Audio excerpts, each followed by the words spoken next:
It's likely not a surprise, but as a healer main, I study a lot of tanking. It's important for me to understand what the tank wants to do and how they can execute that plan. I got a lovely question on a previous video to give the healer's perspective on tanking. What can a tank do to best help a healer?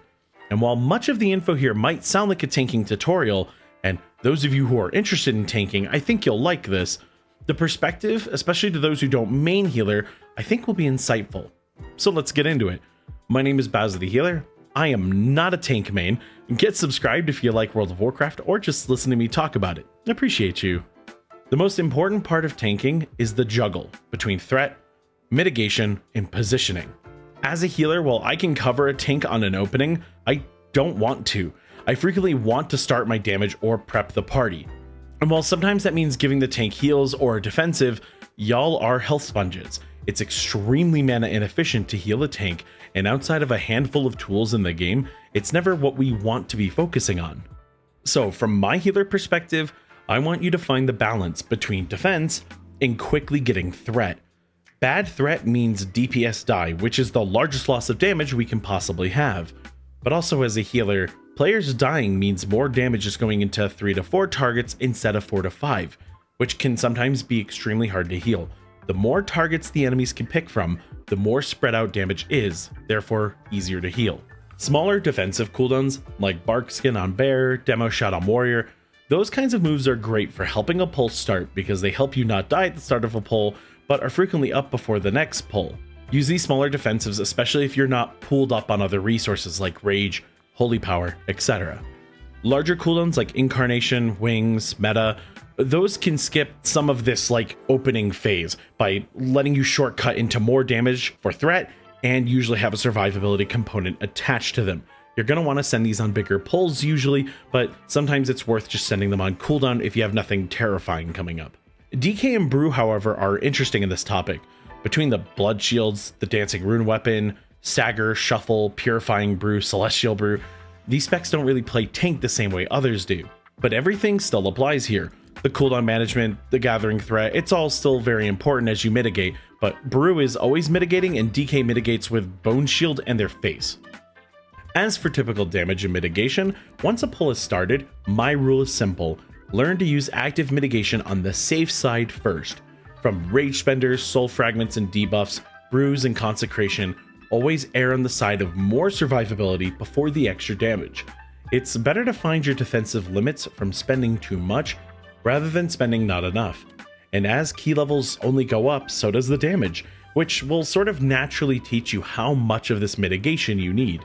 As long as you can keep your threat, use active mitigation to feel out pulls before you decide you don't need as much. I just personally have had way too many tanks with their 19% shield block uptimes, paladins not standing in consecrations, or my favorite, the demon hunters that dive into a pack of enemies and instantly die. Mitigation first, always. The damage will come in time, and once it's there, I promise you, you get to absolutely crank as a tank. But the other way around stresses out healers and makes runs incredibly unsafe. You can have your cake and eat it too, just make sure you have a cake first. Positioning is also a pillar of tanking. While again a bit obvious, you should always have mobs' muzzles facing you and your DPS are staring at the mob tails, but make sure you put yourself in a position where you can walk out, as backpedaling and sideways walking to prevent pack hits can cause you to walk into mobs, walls, traps, and more. And the more you back up, the more the mobs will walk in, which generally organizes them nicely so that the DPS can hit them. Finally, use arrow pings if you plan to LOS mobs or drag them further. DPS have very little trigger discipline, so letting them know you're going to keep going is a good way to prevent accidents. Now, let's talk about everybody else's cooldowns. Tracking DPS cooldowns can help you know if your team is ready to take on a strong double or triple pull, and communicating big pull in 2 as a way to tell your team that in 2 pulls you're going wild, and maybe even say that it's the big pull coming up. Huge. Not only will this increase the party DPS tremendously, but your healer will save buttons. I personally lazy heal a lot with smaller cooldowns just so I can do more damage. But I know if something's big is coming up, right, I'll save my cooldowns to do more healing myself more easily and maybe even just have the resources for if a disaster strikes. It even gives me a chance to tell you and the party I don't have any cooldowns, so that players know they need to be good with their defensives if the going gets rough.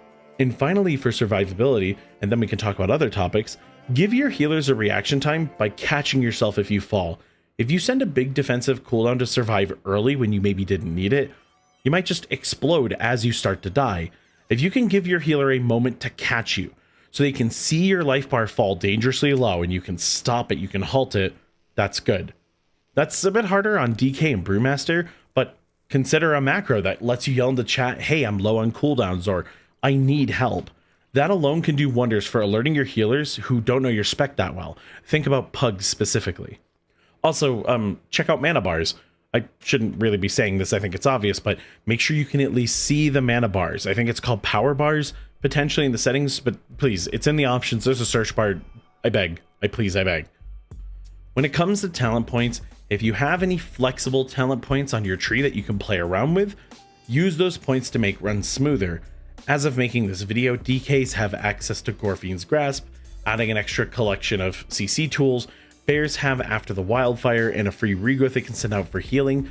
These sorts of tools are awesome and can really help smooth out a run, but the moment the dungeon calls for you to say, have better survivability, or you need more crowd control in order to do a big pull, grab it. Listen, the lower keys smoothing out the issues is a good way to go, as you can cover a lot of mistakes from the pugs, but you eventually push into a level where players need to rely on each other. You're going to need to rely on the healers, everyone's going to need to rely on each other to crowd control. It's not the kind of thing where you get to mess around. The moment you feel like it's getting a little tough, it's time to change the talent points up where you absolutely need them. But again, if you're just running some casual 8s and you're geared to do like 15s and 16s, yeah, you know what? Having some of those talents to help smooth out runs is a great way to go. Just make sure you swap the moment you feel like the going is getting tough. And all of these tips that I've brought up, all these different topics, they're for one goal. When we have full control of a pack, players are rotating their control alongside their damage, and healers can keep people up easily, the packs just go down. It's not always perfect, but the more pockets of controlled time and space where everyone can blast on all cylinders is your goal as a tank. Be the unbreakable wall that controls the fight, and your team will gain openings to destroy the mobs. I've loved getting into tanking more than I ever could have imagined. I hope this video proved insightful for some tanks and maybe even inspired some of you who want to give it a try. Thank you all so much for watching, and I'll see you in the next one.